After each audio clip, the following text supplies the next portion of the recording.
Donald Trump's stormy past has finally caught up with them. Now, this is not a morality issue. Y'all knew Trump was freaky when you elected him. And you've seen several evangelical leaders on cable news explaining how they got no beef with Trump playing hide the beef. All they cared about was getting a Supreme Court justice who would overturn Roe versus Wade.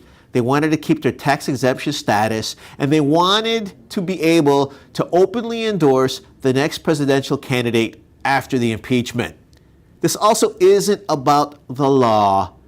Think about it.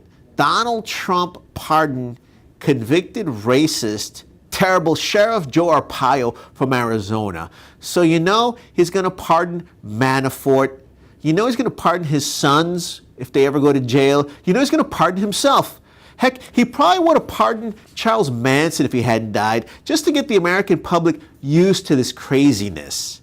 I'll tell you what the real problem is. I've talked to some of the 8.9% of Hispanics who voted for Trump.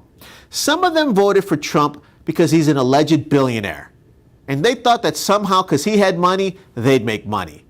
Now, they didn't think they'd make billions. Some of them really thought they'd make millions. Querían ser millonarios. Well, that hasn't happened. And in fact, after Trump's tax scam, only other corporate millionaires and billionaires have made tons of money. Working class folks, some managed to get a $1 an hour raise. So maybe that's $40 a week. Maybe that's $36 a week after taxes. But these folks still believe that Trump is a master negotiator. And that's the problem. A porn star has gotten the best of Donald Trump after getting his worst. And we should probably give credit to Stormy Daniels and her legal team. They managed to out-Trump Trump using the tactics that he perfected. Now, maybe in all fairness, his team could have been trying out a new TV show. Maybe they were brainstorming a game show called Are You Smarter Than a Porn Star? Because so far they're not. They've released some lame excuses for their blunders. So they said that they forgot to sign the contract. Even Texas got a shout out. Evidently, there's a notary in Dallas who they're blaming for not signing the document.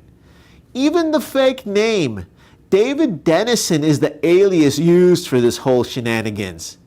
I want you to think about this. We, the American public, have cracked the code on the alias the president used to force a gag order on a porn star. Who knows? Maybe after all of this, Stormy Daniels may wind up on Trump's cabinet, especially since evidently he already had her on his desk. Imagine that. Secretary of the Interior, Stormy Daniels. Or maybe Secretary of Trump's Interior.